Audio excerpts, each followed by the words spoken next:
नमस्कार दोस्तों। इन्वायरमेंट और इकोलॉजी की इस बेहतरीन सी क्लास में आप सभी का एक बार फिर से स्वागत है। आप सभी के प्यार सपोर्ट के लिए बहुत बहुत धन्यवाद। और आप सभी से रिक्वेस्ट है कि क्लास को और शेयर करिए, चैनल को और शेयर करिए अपने दोस्तों के साथ, जिससे कि आप सबका और आपके साथियों का प्यार और ज़्यादा मिले, जिससे कि हमको थोड़ा सा और मोटिवेशन मिले और बेहतरीन कंटेंट बनाने के लिए। तो क्लास देखने से पहले आप लोगों से रिक्वेस्ट है कि जिस ग्रुप में आप लोग हों या आप लोगों का कोई पर्सनल ग्रुप हो जहाँ पे आप पढ़ाई करते हों, या आप लोगों का कोई लाइब्रेरी का ग्रुप हो, जहाँ पे भी हो थोड़ा सा शेयर कर दीजिए ताकि कुछ और लोग हमारी क्लासों से जुड़े। ठीक है, तो चलिए आज की क्लास शुरू करते हैं। आज की क्लास में हम जो डिस्कस करने वाले हैं वो ओजोन परत के ऊपर, यानी कि ओजोन लेयर के ऊपर आज का हमारा डिस्कशन होने वाला है। बहुत ही बेहतरीन से क्लास होने वाली है। इस क्लास से आपको एक आध क्वेश्चन जरूर देखने के लिए मिल जाएगा, हो सकता है क्योंकि बहुत इंपॉर्टेंट टॉपिक है।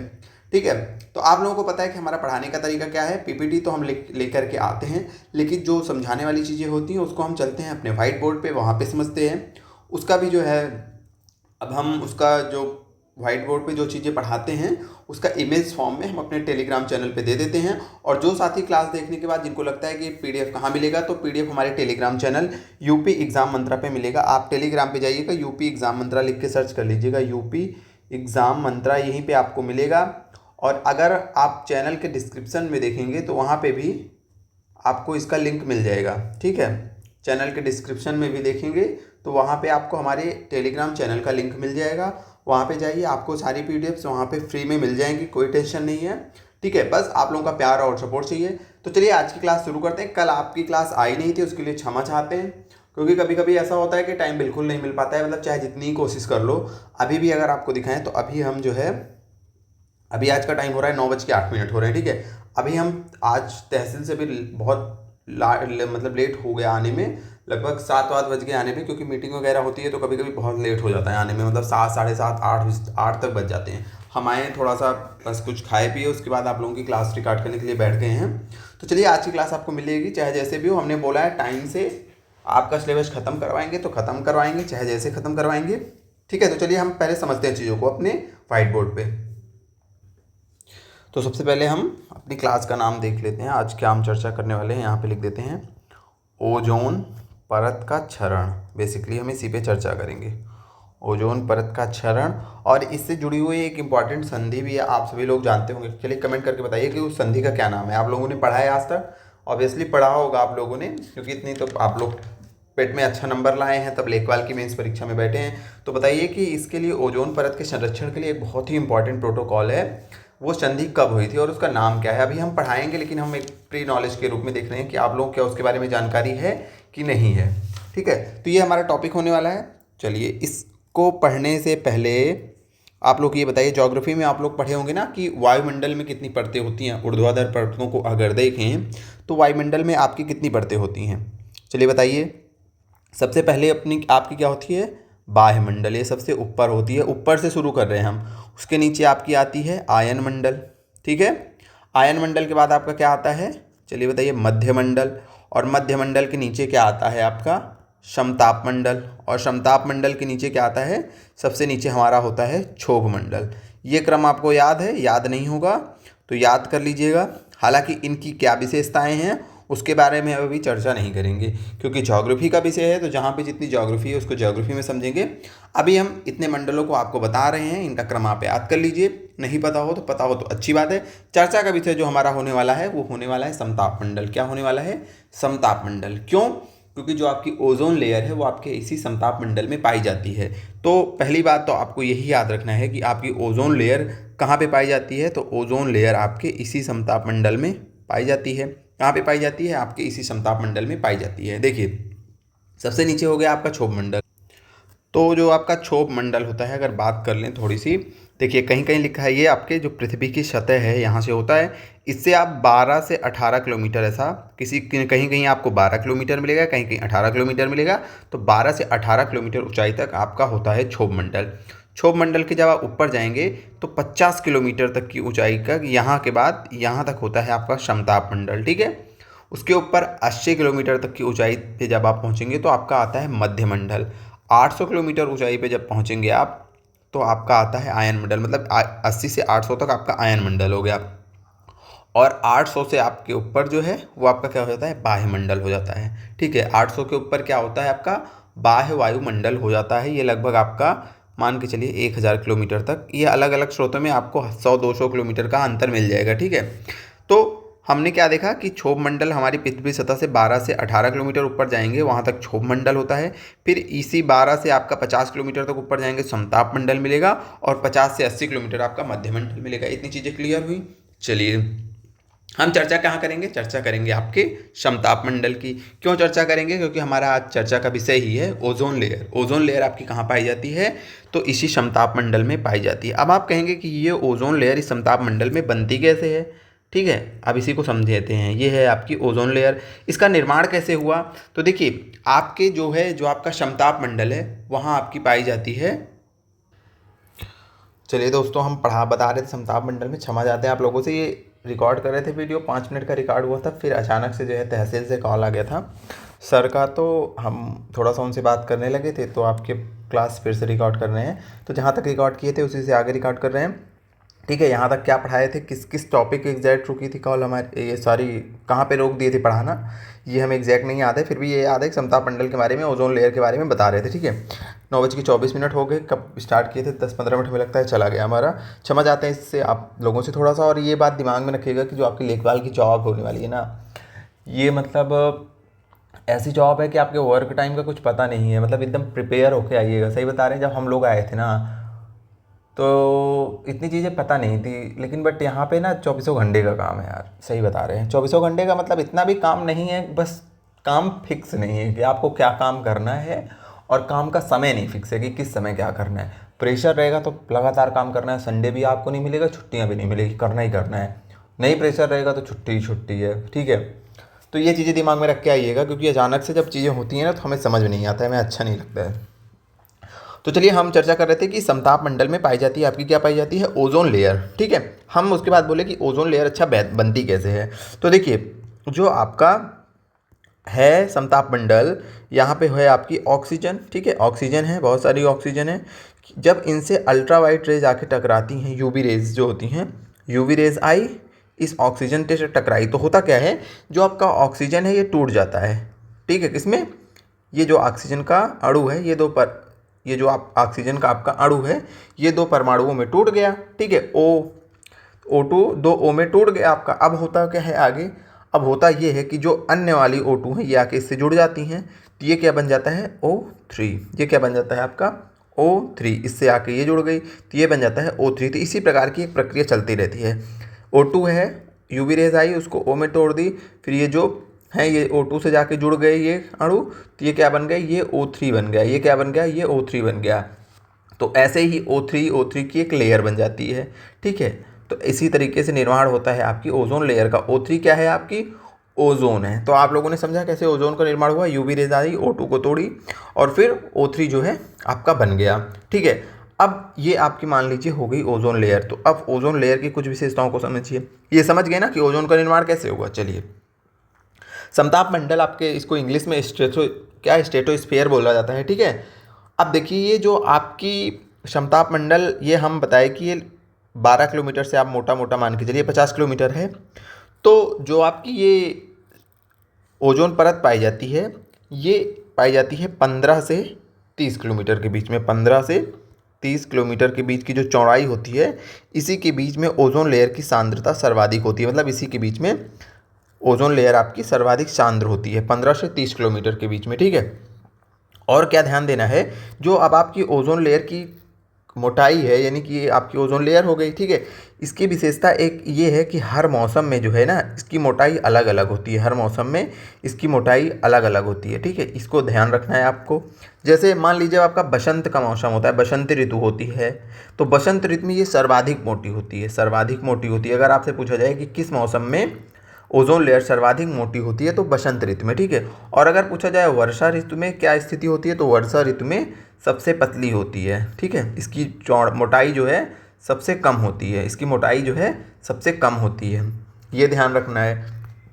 अब एक इम्पॉर्टेंट और क्वेश्चन है कि ये जो इसकी मोटाई है, इसको नापा किस में जाता है, किस यूनिट में नापा जाता है इसकी ऊंचाई को, किस यूनिट में इसकी मोटाई को नापा जाता है। तो ये आपको याद रखना है कि इसको मापने की जो इकाई है उसका नाम है डॉप्सन यूनिट। क्या नाम है, डॉप्सन यूनिट। तो डॉप्सन यूनिट में इसको मापा जाता है। ओजोन परत की मोटाई की नापने की यूनिट क्या है? तो डॉप्सन। और एक डॉप्सन यूनिट बराबर आपका कितना होता है ये भी आपको ध्यान में रखना है। एक डॉप्सन यूनिट इक्वल टू होता है आपका 0.01 मिलीमीटर। मतलब अगर ये कहा जा रहा है कि एक डॉप्सन मोटी है तो उसका मतलब 0.01 मिलीमीटर मोटी है। ठीक है, तो ये चीज़ें आपको यहाँ तक की क्लियर हुई। हमने बताया कि जो आपका समताप मंडल है वहाँ पे पाई जाती है ओजोन लेयर। ओजोन लेयर का निर्माण कैसे होता है? आपकी यूवी रेज यानी कि अल्ट्रावायलेट रेज आई O2 पे टकराई तो O2 टूटा 2O में, फिर वो जो सिंगल O है वो O2 से जाके जुड़े तो बन गया आपका O3। O3 मतलब आपका बन गया क्या? ओजोन लेयर बन गई। ठीक है, एकदम सिंपल भाषा में समझ गए आप, कोई O3 बन गई। फिर ऐसे ही एक चेन चलती रहती है, चेन चलती रहती है, बहुत सारी O3 ऐसे बन जाती हैं। फिर O3 की क्या पूरी एक लेयर बन जाती है आपकी। O3 की जब लेयर बन गई, ठीक है, तो यही क्या कहलाती है? आपकी ओजोन लेयर। ये क्या कार्य करती है? ये आपकी इन्हीं यूवी रेज से ये सुरक्षा प्रदान करती है। यूवी रेज यहीं आती हैं, O2 को तोड़ती हैं और ये यूवी रेज को क्या करती है? 90 से लगभग आपके 93 से 99% जो यूवी रेज होती हैं ये उनको रोक लेती हैं यहीं पे। ठीक है, बाकी चीज़ों को हम आगे देखेंगे, अभी हम ये चीज़ें देख रहे हैं। तो उसके बाद हमने बताया कि ये इनकी जो मोटाई होती है वो हर मौसम में अलग अलग होती है। फिर हमने बताया कि वसंत ऋतु जो होती है उसमें सर्वाधिक मोटी होती है, वर्षा ऋतु में सर्वाधिक पतली होती है। इसकी मोटाई को नापने की यूनिट क्या है? इसकी मोटाई को नापने की यूनिट है डॉप्सन यूनिट। ठीक है, अब देखिए जो ओजोन लेयर होती है ना, इसको जो है कई सारी गैसें होती हैं जो कि इस पे ऊपर नकारात्मक प्रभाव डालती हैं या फिर इसको जो है नियंत्रित करती हैं। कैसे नियंत्रित करती हैं? जैसे देखिए एक गैस होती है आपका नाइट्रोजन डाइऑक्साइड। क्या होती है आपकी? Nitrogen dioxide. कौन सी गैस हो गई? आपकी नाइट्रोजन डाइऑक्साइड। और हम इसको भी यहीं पे समझेंगे तभी आपके समझ में आएगा। कौन सी गैस का हम नाम बता रहे हैं? NO2। ये क्या है आपकी? Nitrogen dioxide. ये क्या होता है? जैसे आपका ये O2 अणु 2O में टूटा ना, ठीक है, तो अगर यहाँ पे NO2 है तो वो क्या करेगी? एक O को पकड़ लेगी, कहेगी यहाँ आओ, वहाँ मत जाओ। ठीक है, उस तरह होता तो दूसरा O2 आके इससे क्या बना लेता? O3 बना लेता। लेकिन अब ये क्या कर रही, रुक जाओ, ये O3 के पास O2 अब आके यहाँ से अगर जुड़ेगा तो ये O3 बनेगी। उससे पहले दौड़ के आ जाता है NO2, वो इससे मिलकर के क्या बनाता है? NO प्लस O2 का निर्माण कर देता है। किसका निर्माण करता है?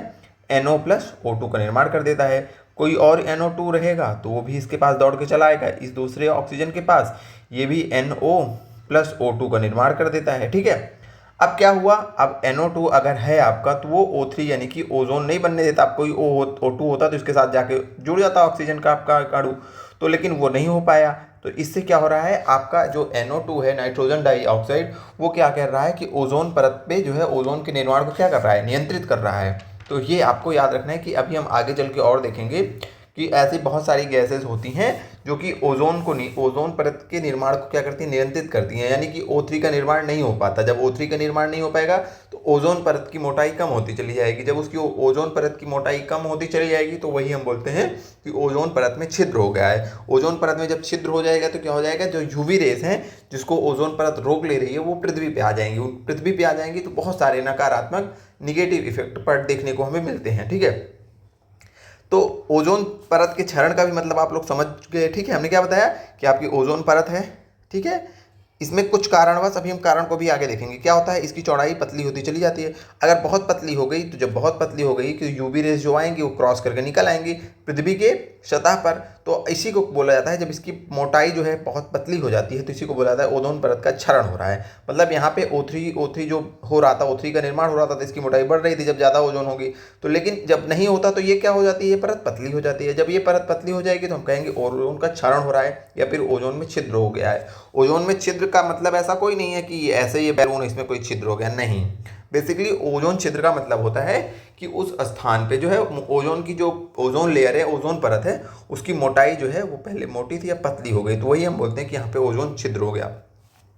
अच्छा, इस ओजोन छिद्र का पता सबसे पहले किसने लगाया था, आप लोगों को पता है? तो इस ओजोन छिद्र का कुछ ब्रिटिश लोग थे, वो जो है 1985 में, सारी चीज़ें आपके पीपीटी में लिखी हुई है, टेंशन मत लीजिएगा। ठीक है, सारी चीज़ें लिखी हुई हैं, अभी समझने पे फोकस करिए। तो कुछ ब्रिटिश लोग थे, उन्होंने 1985 में एक तकनीक से जिसका नाम है total ozone mapping spectrometer, total ozone mapping spectrometer, इसके द्वारा इन्होंने स्पेक्ट्रोमीटर, ठीक है, इसके द्वारा इन लोगों ने अंटार्कटिका के ऊपर, जो आपका अंटार्कटिका है उसके ऊपर जो है इन्होंने देखा कि ओजोन लेयर बहुत पतली है, यानी कि यहाँ से यूवी रेज जो हैं आ जा रही हैं। तो इन्होंने उस अंटार्कटिका में क्या खोज की, ओजोन छिद्र का पता लगाया। ठीक है, ओजोन छिद्र का पता लगाया। तो क्वेश्चन आपसे पूछा जाएगा कि कहाँ के एक दल ने जो है ओजोन छिद्र का पता लगाया, तो आपको याद रखना है कि एक ब्रिटिश दल का, कहाँ के लोग थे, ब्रिटेन के लोग थे। ठीक है, तो ब्रिटिश लोगों का एक समूह था जो कि 1985 में अंटार्कटिका के ऊपर टोटल ओजोन मैपिंग स्पेक्ट्रोमीटर तकनीकी के द्वारा ओजोन छिद्र का पता लगाया। ठीक है, अब ये ओजोन छिद्र का पता लगाया। ओजोन छिद्र का मतलब कि वहाँ पे ओजोन परत का क्या हो गया, क्षरण हो गया, मतलब कि ओजोन परत का क्या हो गया, क्षय हो गया। ओजोन परत का क्या हो गया, क्षय हो गया। तो ओजोन परत का क्षय क्यों होता है, क्षय का मतलब क्षय हो गया, मतलब ओजोन परत पतली हो गई, पतली हो गई तो उसी को हम क्या कहते हैं कि ओजोन में छिद्र हो गया। तो ये क्यों हो रहा है, इसका रीज़न क्या है, इसके पीछे का रीज़न क्या है कि ओजोन परत में छिद्र हो जा रहा है। तो देखिए, इसके पीछे जो उत्तरदायी रीज़न है, उत्तरदायी कारण है, वो सबसे इंपॉर्टेंट जो कारण है वो है आपका CFC। CFC का मतलब होता है क्लोरोफ्लोरोकार्बन। ठीक है, क्लोरोफ्लोरोकार्बन जो होता है वो सबसे ज़्यादा खतरनाक है ओजोन परत के क्षरण के दृष्टिकोण से। मतलब ये बहुत बड़ा, सबसे बड़ा कारक अगर आपसे पूछे तो वो क्लोरोफ्लोरोकार्बन ही है। क्लोरोफ्लोरोकार्बन क्या है अभी हम देखेंगे। अब आप केवल क्लोरोफ्लोरोकार्बन ही नहीं है ओजोन परत के क्षरण के लिए जिम्मेदार, बल्कि कुछ और गैसें हैं, जैसे आपके हैलोजन्स हो गए। ठीक है, जितनी चीज़ें पढ़ा रहे हैं उतनी आप समझते चलिए। अब इसकी कहानी में नहीं जाएंगे कि CFC कैसे करती है, वो हैलोजन्स कैसे मतलब ओजोन परत का क्षरण करते हैं, बस इतना ही आपको याद रखना है कि ये करते हैं। अब उसकी केमिस्ट्री नहीं जाननी, क्योंकि केमिस्ट्री की क्लास नहीं है ना, तो आपके लिए ज़रूरी है। उसके बाद और कौन हो गया, नाइट्रस ऑक्साइड, जिसका नाम लिखवा रही हैं, सारे गैसों का नाम आपको याद होना चाहिए, क्योंकि क्वेश्चन में आएगा कि निम्न में से कौन सी गैस ओजोन परत के लिए के क्षरण के लिए उत्तरदायी नहीं है। तो आप क्या बताएंगे जब आपको सारे याद रहेंगे। ठीक है, तो नाइट्रस ऑक्साइड हो गया आपका, ट्राईक्लोरोएथिलीन हो गया आपका, ठीक है, हेलोन 1211 हो गया आपका। उसके बाद ट्राई क्लोरो एथिलीन हो गया, ट्राई क्लोरो एथिलीन हो गया। इन सब के नाम आपको क्या करना है, याद रखना है। क्यों याद रखना है, क्योंकि आपसे क्वेश्चन पूछा जाता है इस टाइप का कि कौन जिम्मेदार है कौन नहीं। तो कार्बन टेट्राक्लोराइड या ट्राई क्लोरो एथिलीन हो गया। और आप एक को और याद रखना है, उसको भी लिख लीजिए, carbon tetra chloride. Carbon tetra chloride ये भी ओजोन परत के क्षरण के लिए जिम्मेदार है। तो अगर आपसे ये पूछा जाए कि ओजोन परत का क्षरण क्यों होता है, तो कुछ गैसें होती हैं जो कि ओजोन परत का क्षरण करती हैं, उसमें उनका क्या नाम है, CFC हो गया, हैलोजन्स हो गया, नाइट्रस ऑक्साइड हैलोजन 1211 हो गया, ट्राईक्लोरोएथिलीन हो गया, हैलोन 1211। ठीक है, ट्राईक्लोरोएथिलीन हो गया, कार्बन टेट्राक्लोराइड हो गया। सारी चीज़ें नोट PPT में लिखी है, हम अगेन बता रहे हैं, कुछ आपको यहाँ से लिखने की जरूरत नहीं है। अब CFC के बारे में आपको क्या याद रखना है कि जो आपके CFC, अब सबके बारे में नहीं पढ़ाएंगे क्योंकि सबके बारे में क्वेश्चन नहीं पूछा जाता है, सबको बस सबका नाम याद रखना है। पढ़ेंगे हम CFC के बारे में, क्यों पढ़ेंगे, क्योंकि बहुत इंपॉर्टेंट है। सबसे पहले तो CFC है क्या, तो CFC एक यौगिक है, यौगिक मिश्रण आप लोगों को पता ही होगा। ठीक है, CFC क्या है, यौगिक है। किसका यौगिक है, तो ये क्लोरीन, फ्लोरीन और फ्लोरीन हो गया, और कार्बन, इन तीनों का क्या है, ये यौगिक है। क्लोरीन हो गया आपका, फ्लोरीन हो गया आपका, और कार्बन, इनका क्या है, ये यौगिक है। तो CFC क्या है, CFC यौगिक है किसका, क्लोरीन, फ्लोरीन और कार्बन का। ठीक है, चलिए अब ये CFC आता कहाँ से, इसका यूज़ क्या है। तो आप लोगों को पता होगा कि जो आपके घरों में AC होते हैं, ठीक है, फ्रिज होते हैं, फ्रिज हो गया आपका, AC हो गया, यानी कि रेफ्रिजरेटर और अन्य ऐसे उपकरण जो क्या करते हैं, जो वातानुकूलित करते हैं, जो वातानुकूलन करते हैं। ठीक है, यानी कि जो एक हिसाब से एकदम बढ़िया, जो गर्मी के मौसम में आपको एकदम ठंडक का आनंद देने वाले जो उपकरण हैं, बेसिकली समझिए वो क्या है, उस सब में कहीं ना कहीं आपको CFC देखने को मिलता है। ठीक है, तो जो बढ़िया गर्मी में आपको एकदम ठंडा वाला माहौल देता है, जैसे खूब गर्मी आ रही है इस समय ना, तो इस समय एकदम फ्रिज AC, आप फ्रिज से बढ़िया एकदम बर्फ़ जमा हुआ पानी निकालेंगे पियेंगे आप। ठीक है, फ्रिज का एकदम उसका AC का टेम्परेचर कर देंगे 16 degree Celsius, 17 degree Celsius.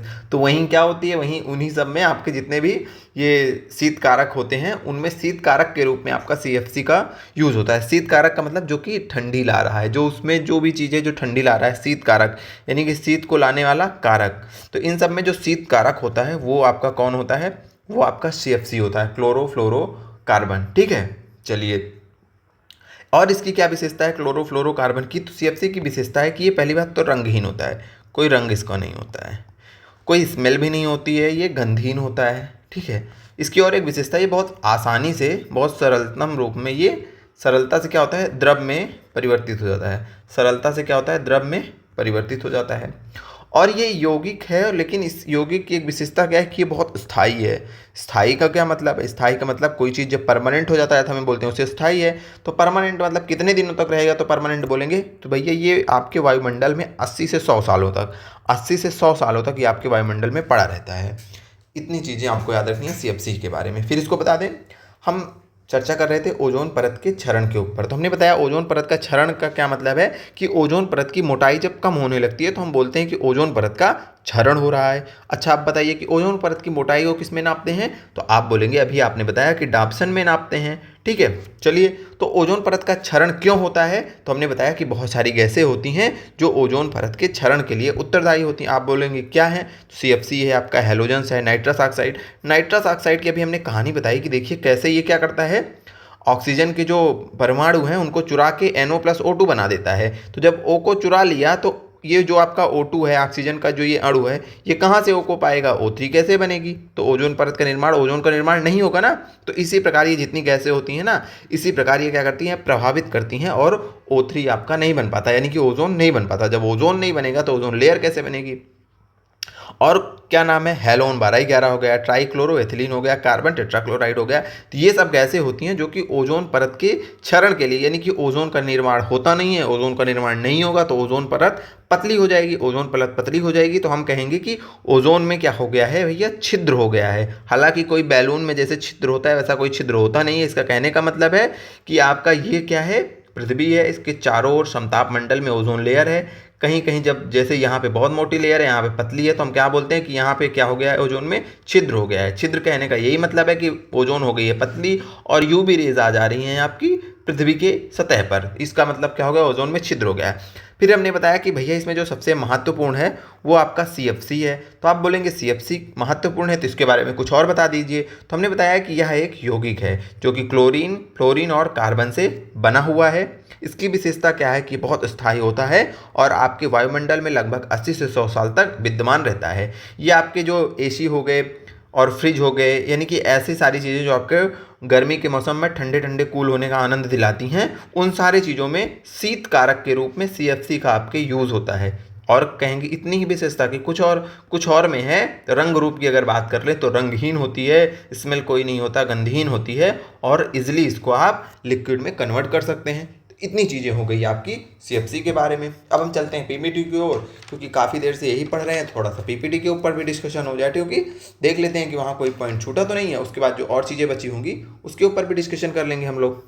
PPT में थोड़ा स्पीड में चलेंगे क्योंकि सारी चीज़ें हम आपको पढ़ा चुके हैं, ठीक है। सबसे पहले क्या देखेंगे, ओजोन मतलब O3। O3 को क्या बोला जाता है, ओजोन। ओजोन जो है ऑक्सीजन के तीन परमाणुओं O+O+O बन गया O3, ऑक्सीजन के तीन परमाणुओं से मिलकर बनी है। कैसे बनती है हमने बताया, O2 था, अल्ट्रावायलेट रेज आई, इसको दो परमाणु में तोड़ा, फिर O2 जो था आके इसमें से जुड़ गया, ठीक है, फिर ये बन गया क्या, O3। लेकिन इसमें वायुमंडल में कुछ खतरनाक चीज़ें भी पाई जाती हैं। कैसे पाई जाती हैं, जिसको मोहब्बत हो जाती है O से, तो वो फटाक से O के पास आती हैं। जैसे हमने बताया ना, NO2 आएगा O के पास और वो क्या कर लेगा, NO+O2 का निर्माण कर देगा। ये लोग क्या करती हैं, ओजोन के निर्माण को रोक देती हैं और ओजोन परत पतली होती चली जाती है, ठीक है। फिर ये चीज़ें हम पढ़ चुके हैं, वो तो अभी हम आपको फिर एक बार रिवीजन करवा दिए, ठीक है। आगे क्या देखा कि वाली एक गैस है जो वायुमंडल में बहुत कम पाई जाती है। इसका भी ध्यान रखना है कि वायुमंडल में बहुत कम पाई जाती है, ठीक है। अच्छा, एक बात आपको और याद रखना है, जो आपकी ओजोन है ना, ये अच्छी भी है बुरी भी है। कैसे अच्छी भी है बुरी भी है, तो अच्छी और बुरी इस प्रकार है कि जब आपका ये समताप मंडल में पाई जाएगी तब तो ये बहुत अच्छी है, क्योंकि ये आपको UV रेज से रोकेगी। लेकिन जब आप ये पृथ्वी के क्षोभ मंडल में पाई जाती है, यानी कि पृथ्वी के सतह के बहुत करीब अगर ये पाई जाती है तो ये हानिकारक बन जाती है। क्यों हानिकारक बन जाती है O3? क्योंकि ये श्वसन संबंधी बीमारियों के लिए जो है उत्तरदायित्व होती है। हमारे फेफड़े में जलन होने लगेगी, सांस नहीं ले पाएंगे या फिर किसी और प्रकार की हमें दिक्कत आ सकती है, ठीक है। तो इतनी चीज़ें आपको याद रखनी है।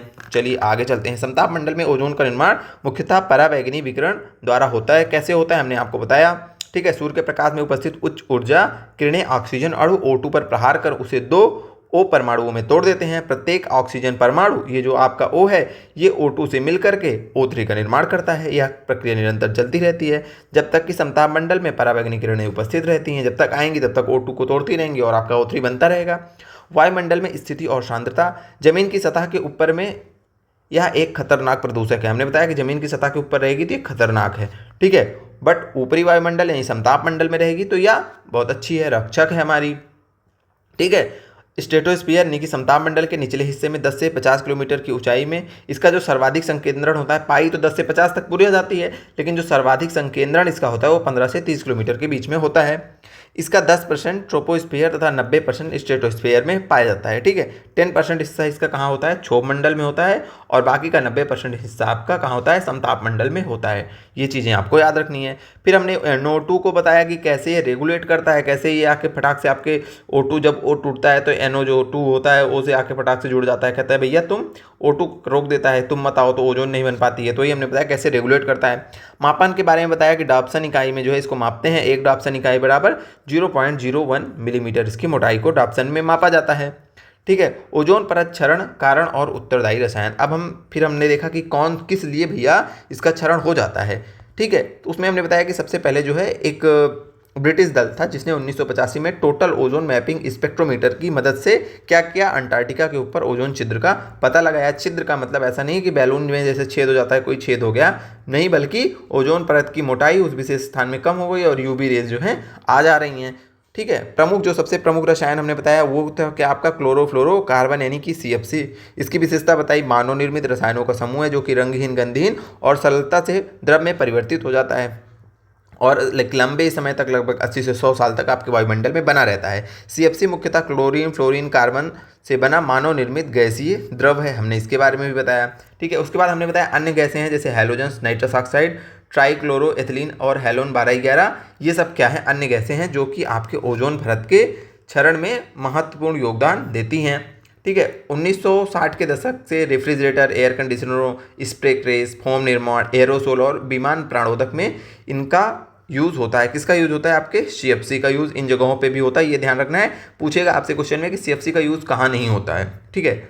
चलिए अब यहाँ पे ये पॉइंट दीजिएगा, ये भी हम वहाँ पे नहीं देखे थे क्योंकि ये फैक्ट है कि ये जो आपकी CFC है ना, इसको जो है व्यापारिक, जब इसका व्यापार में खरीदा बेचा जाता है, इसको व्यापार किया जाता है, इसको तो फ्रेयान नामक ब्रांड से किया जाता है। फ्रेयान अगर उसमें लिखा है तो समझ लीजिए वो क्या है, वो आपकी CFC है, क्लोरोफ्लोरोकार्बन है, ठीक है।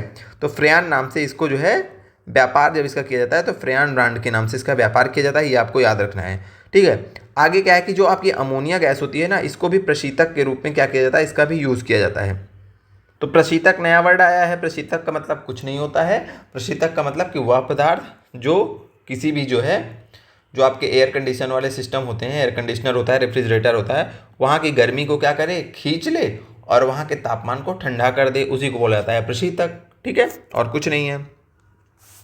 चलिए आगे बढ़ते हैं अब देखिए ओजोन का क्षरण कैसे होता है। ये जो आपकी क्लोरोफ्लोरोकार्बन है ये क्या करती हैं, आपको इतनी कहानी इन सब जो ये यहाँ पे हमने बनाया है इसको आपको नहीं समझना है। ये सारी चीज़ें हैं केमिस्ट्री की, इतना डीप क्वेश्चन आपसे पूछा नहीं जाएगा तो हम समझाने भी नहीं वाले हैं क्योंकि टाइम वेस्ट नहीं करेंगे, टाइम आपके पास कम है। तो जो हमें वही पढ़ना है जो कि हमें क्या होगा, आएगा पेपर में, ठीक है। इन चीज़ों के लिए आपको जिसको जानना हो तो आप कमेंट करिएगा, हम स्पेशल वीडियो आपको बना के भेज देंगे टेलीग्राम पे, ठीक है, क्या है कैसे है। तो जो समझना है वही समझिए, बाकियों का टाइम नहीं खराब करना है, ठीक है। तो क्या लिखा है कि वायुमंडल में उपस्थित ओजोन के क्षरण का प्रमुख कारण क्लोरोफ्लोरोकार्बन है। कई बार पढ़ चुके हैं, अब आपके दिमाग में बैठ चुका होगा कि सबसे प्रमुख क्षरण का कारण कौन है ओजोन का, तो CFC है आपका, ठीक है। ये क्या करता है, UV विकिरणों से विघटित होकर सक्रिय क्लोरीन बनाता है, ठीक है। UV विकिरणों से प्रभावित होकर क्या करता है, सक्रिय क्लोरीन बनाता है और फिर वही घटना होती है कि क्लोरीन जो होता है वो आपका ऑक्सीजन से क्रिया कर लेता है, ठीक है। तो यही सारी क्रिया होती हैं, वो हमें समझना नहीं है, बस हमें इतना याद रखना है कि ये UV विकिरणों से घटाकर सक्रिय क्लोरीन बनाता है। पेपर में आपसे ये पूछेगा कि जो आपका CFC है जब वो UV किरणों से विघटित टकराता है तो उसका प्रतिफल क्या होता है, तो याद होना है कि उसके फलस्वरूप क्या होता है, क्लोरीन का निर्माण होता है, सक्रिय क्लोरीन का निर्माण होता है, ठीक है। और जो एक क्लोरीन परमाणु होता है लाखों ओजोन अणुओं को क्या करता है, नष्ट कर देता है। जो आपके O3 है ना, क्लोरीन आएगा और इन O3 को नष्ट कर देगा, O3 को नष्ट कर देगा क्लोरीन आकर के, ठीक है। यानी कि CFC जो था वो उसने क्या किया, CFC जो हुआ, जब इस CFC के ऊपर UV रेज आई तो यहाँ से क्लोरीन आपका बाहर निकल आया। क्लोरीन बाहर निकल के क्या करता है कि O3 से लड़ाई करता है और O3 को क्या कर देता है, विखंडित, नष्ट कर देता है। जब O3 नष्ट मतलब ओजोन नष्ट, ओजोन नष्ट मतलब ओजोन लेयर आपकी उसका क्षरण होने लगा। समझ गए कहानी? चलिए, जितनी जरूरी थी उतनी हमने समझा दी। ध्रुवीय प्रभाव, अब क्या होता है कि ओजोन क्षरण का प्रभाव सर्वाधिक आपको ध्रुवों के ऊपर देखने को मिलता है। ठीक है, क्यों मिलता है? क्योंकि ध्रुवीय समताप मंडलीय बादलों में उपस्थित नाइट्रिक अम्ल और CFCs अभिक्रिया कर क्लोरीन का निर्माण करते हैं। देखिए, जो वहाँ पे ध्रुवीय समताप मंडल के जो बादल होते हैं वहाँ पे आपका पाया जाता है HNO3 जो आपका CFC से अपक्रिया करके आपका क्या करता है, क्लोरीन का निर्माण कर लेते हैं बहुत सारी, और फिर वही क्लोरीन आपका जब निर्मित हो जाएगा तो O3 से क्या करेगा, इनको नष्ट कर देगा। O3 मतलब आपका ओजोन, इनको नष्ट कर देगा। तो वो उसका जो बेसिक कारण है वो आपका HNO3 का, वहाँ के ध्रुवों के ऊपर जो समताप मंडल है वहाँ पे HNO3 जो पाया जाता है, इसी कारण जो है वहाँ पे हम क्या देखते हैं कि सबसे ज़्यादा जो है ओजोन क्षरण होता है। क्यों होता है? क्योंकि HNO3 आप वहाँ पे पाया जा रहा है, CFCs और HNO3 मिलके क्या बनाते हैं, क्लोरीन बना दिया। क्लोरीन जाके O3 के अणुओं को नष्ट कर दिया। समझ गए आप लोग कि ध्रुवों पर क्यों हो रहा है, ये बात आपको याद रखनी है। चलिए, ये हो गया ध्रुवों पर प्रभाव। अब इसके पहले हम पढ़ेंगे आपका मॉन्ट्रियल प्रोटोकॉल, तो बाद में पढ़ेंगे, ठीक है। ये पढ़ लेते हैं। अब देखिए, जब आपका ओजोन परत का क्षरण होता है तो यूवी रेस आने लगती हैं पृथ्वी पे। यूवी रेस को 3 कैटेगरी में डिवाइड किया जाता है, ठीक है। इसको पहले ये लाइन देख लीजिए कि ओजोन परत सूर्य की उच्च आवृत्ति के हानिकारक पैराबैंगनी प्रकाश को, अल्ट्रावायलेट रेस को 93 से 99% अवशोषित कर लेती है। हमने बताया था जब हम समझा रहे थे। 93 से 99% क्या करती हैं, ये जो आपकी ओजोन परत है ये यूवी रेस को क्या करती हैं, अवशोषित कर लेती हैं, पृथ्वी पर नहीं आने देती हैं। ये चीज़ें आपको याद रखनी है, ठीक है। उसके बाद यहाँ पे UVA 2 बार हो गया, लेकिन ये इसको इरेज कर देते हैं, ठीक है। आपका ओजोन जो होता, सॉरी, यूवी रेस होती है, उनको 3 कैटेगरीज में बांटा जाता है, UVA, UVB और UVC, ठीक है। UVA का जो तरंग दैर्घ्य होता है 315 से 400 नैनोमीटर, इसका 280 से 315 और इसका 100 से 280 नैनोमीटर। बिल्कुल नहीं याद रखना है, ठीक है, बता दिए हैं। UVA और UVB और UVC जो होती है, इसके बारे में याद रखना है कि UVA, UVB पृथ्वी पर आ जाती हैं। UV जो C होती हैं ये पृथ्वी पर आ नहीं पहुंची, पृथ्वी सतह तक ये नहीं पहुंच पाती, लेकिन ये खतरनाक बहुत होती हैं। सबसे ज़्यादा खतरनाक अगर आपसे पूछे UVA होती है कि UVB या UVC, तो याद करनी है कि अल्ट्रावायलेट रेज जो C होती हैं, C टाइप की, वो सबसे ज़्यादा खतरनाक होती हैं, लेकिन ये पृथ्वी सतह पर पहुँच नहीं पाती हैं। पहुँचता कौन है? पहुँचती हैं A और B। ए और बी बेसिकली आपकी त्वचा के लिए, जो त्वचा के लिए बहुत ज़्यादा हानिकारक होती है, यानी त्वचा संबंधी बीमारियां होती हैं। तो यहाँ पे UVB जो है उनसे जो है उन विकिरणों से क्या प्रभाव होता है उसके बारे में लिखा हुआ है, यही आपको पढ़ना है। जैसे जीन उत्परिवर्तित हो जाते हैं, बहुत सारी अनुवांशिक बीमारियां होने लगती हैं। पत्तियों का क्या हो जाता है, पत्तियों को क्षति होती है, पौधों की जो वृद्धि होती है वो रुक जाती है, स्किन कैंसर होता है, मोतियाबिंद जैसी बीमारियाँ होती हैं, सनबर्न हो जाता है, ठीक है। जैसे कि सूर्य की रोशनी में जाने से जो स्किन झुलस जाती है वो है सनबर्न, ठीक है। प्रतिरक्षा तंत्र जो है आपका वो क्या होता है, कमज़ोर होता है। ये है UVB के प्रभाव। तो यही आपको याद रखना है, छोटी सी बात, 3 चीज़ें इसमें, 3-4 चीज़ें, कि जब आपकी ओजोन परत क्या होती है, जब वो उसकी मोटाई पतली होती है तो UV रेज आने लगती हैं पृथ्वी सतह पर।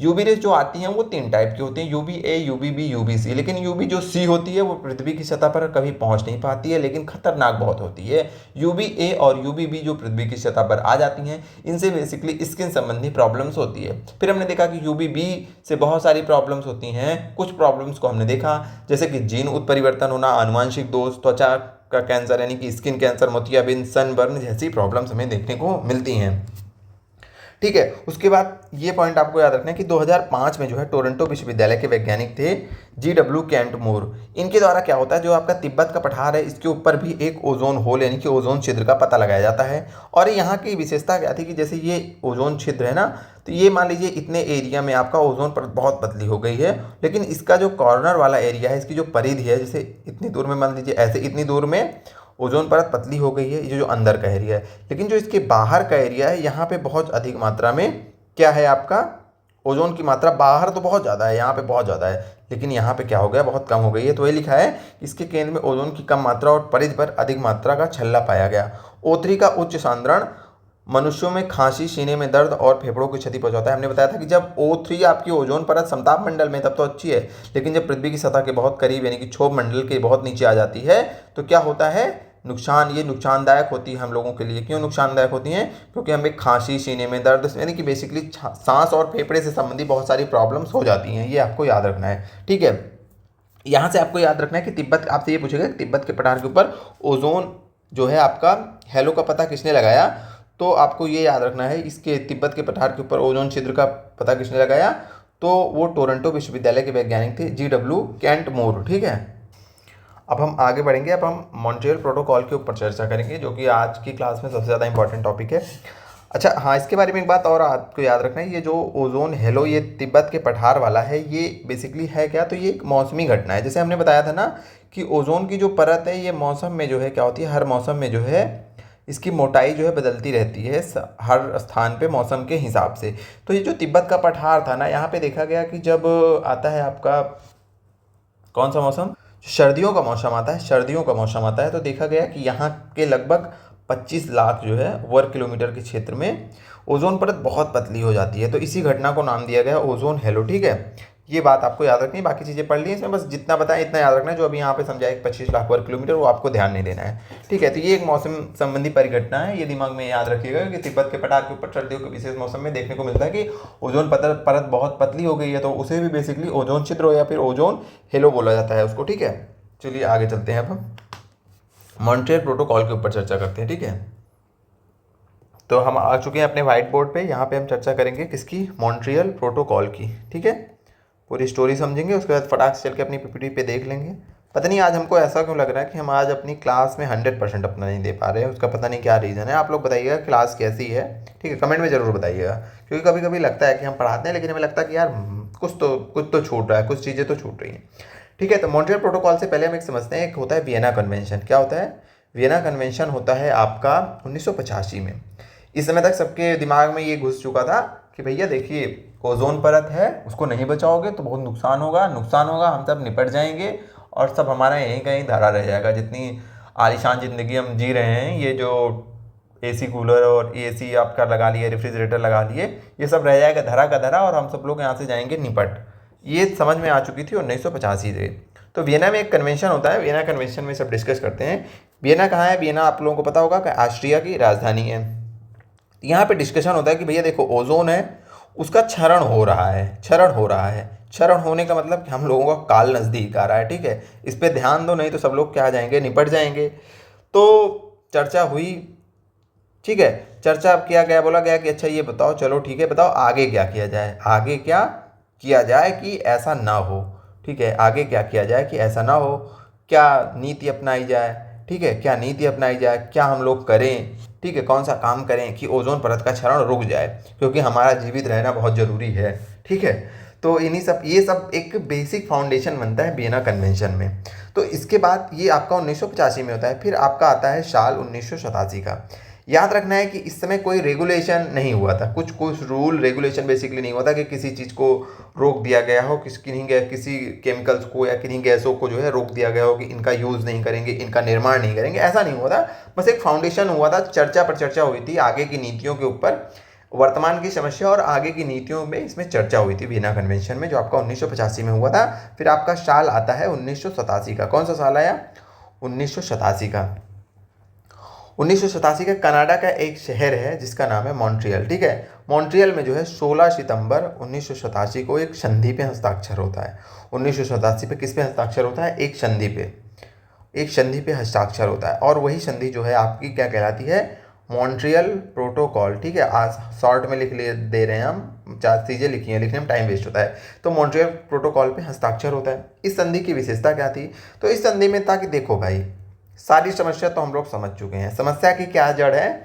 समस्या की जड़ है ऐसे पदार्थ या ऐसे रसायनों का यूज जिनसे कि O3 जो है इसका क्या हो रहा है? क्षय हो रहा है। तो देखो इन पदार्थों और इन रसायनों को जब हम यूज़ करना तो शुरू कर दिए, अचानक से तो बंद नहीं कर देंगे। तो सब कहते हैं हाँ बिल्कुल, अचानक से थोड़ी ना बंद कर देंगे। तो स्टेप बाय स्टेप, यानी कि चरणबद्ध तरीके से इनके यूज़ को रोका जाएगा, इनके निर्माण को रोका जाएगा और रेगुलेट किया जाएगा। और फिर क्या करेंगे? जब इनका यूज़, इनका निर्माण रेगुलेटेड हो जाएगा, एक समय आएगा जब इनको हम क्या कर देंगे? इनका यूज़ जो है एकदम रोक देंगे, स्टेप बाय स्टेप करके, चरणबद्ध रूप में, अचानक से नहीं। तो वो रसायन और वो पदार्थ हैं क्या? आप सबको पता होगा, CFC है आपका, हेलोजन्स हैं, कार्बन टेट्राक्लोराइड है, ये सब आपके वो क्या हो गए, रसायन हो गए। तो अब आप लोग समझे, एक चीज़ और समझिए, पहले इतना समझ लीजिए। फिर हमने क्या बताया कि वियना कन्वेंशन होता है 1985 में। हमारे संसार के बौद्धिक प्राणियों को, इतना जो बुद्धिमान लोग हैं उनको समझ में आ गया था कि ये जो हम आलिशान जिंदगी बना रहे हैं वो सब एक दिन निपट जाएगी अगर ओजोन परत हमारी नहीं रहेगी। तो खूब चर्चा पर चर्चा करते हैं, लेकिन कुछ बेसिक चीज़ें यहाँ पे होती नहीं है, कोई नियम, कोई संधि हस्ताक्षरित नहीं होती है। एक बेसिक फाउंडेशन बन जाता है कि ओजोन परत को क्या है, बचाना है हमें। और फिर हम देखते हैं 1987 में जो है कनाडा में एक संधि होती है जिसका नाम होता है मॉन्ट्रियल प्रोटोकॉल। इस संधि पर 16 सितंबर 1987 को हस्ताक्षर किया जाता है और बोला जाता है कि हम ऐसे पदार्थों या ऐसे रसायनों को जो है चरणबद्ध तरीके से उनका निर्माण रोकेंगे या उनका यूज रोकेंगे जो कि हमारी ओजोन परत को क्या करते हैं, उसको क्षय करते हैं, ओजोन परत का। ठीक है। और ये जो आपकी संधि हस्ताक्षरित हुई थी, ये संधि अगर आपसे पूछा जाए लागू कब हुई, तो आपकी लागू होती है 1 जनवरी 1989 में। ध्यान रखिएगा, लागू 1989 में हुई, हस्ताक्षर 1987 में हुई, क्योंकि ये 16 सितंबर 1987 पे हस्ताक्षर हुआ था। तो 1994 में यूनाइटेड नेशन यानी संयुक्त राष्ट्र महासभा ने 1994 में घोषणा की कि अब हम हर साल 16 सितंबर को ओजोन दिवस मनाएंगे। क्या मनाएंगे? ओजोन दिवस मनाएंगे। हम कोशिश कर रहे हैं हर चीज़ें एक दूसरे से लिंक कर दें जिससे कि आपके दिमाग में माइंड मैप बने और चीज़ें आपको याद रह जाएं। अब ओजोन दिवस तो मनाया गया। ओजोन दिवस 16 सितंबर से 1994 में क्या किया गया, घोषणा किया गया कि हम हर साल 16 सितंबर को ओजोन दिवस मनाएंगे। तो हर साल मनाते भी हैं, पिछले साल भी मनाए थे, इस साल अभी आपका मार्च चल रहा है तो पिछले साल यानी कि 16 सितंबर 2025 को भी मनाए रहे होंगे। कुछ थीम भी रहा होगा और थीम आजकल आयोग का फेवरेट बन चुका है। हर आयोग में पूछा जाता है कि ये बताओ इसका थीम क्या है, तो इसका थीम था विज्ञान से वैश्विक कार्यवाही। इसका थीम इतना आपको याद रखना है, विज्ञान से वैश्विक कार्यवाही। ठीक है, ये थीम नोट्स में नहीं लिखी है, वैश्विक कार्यवाही, ये आपको याद रखना है। From science to global action, from science to global action. Writing बहुत गंदी है, हमें पता है, लेकिन पीपीटी आपके पास है, क्लास के बाद शेयर कर देंगे। ठीक है, from science to global action, ये आपकी थीम हो गई। चीज़ें हमने आपको समझा दी, ये एनोटेशन भी आपको प्रोवाइड करवा देंगे। अब चलते हैं अपने पीपीटी के ऊपर। अगर कुछ छूटता होगा तो फटाक से देखते हैं, क्लास लंबी हो रही है, उसके बाद क्लास रोक दी जाएगी। आज की क्लास यहीं खत्म कर दी जाएगी इसी टॉपिक के बाद। ठीक है, ये इतना है ही, कल से नया टॉपिक शुरू किया जाएगा।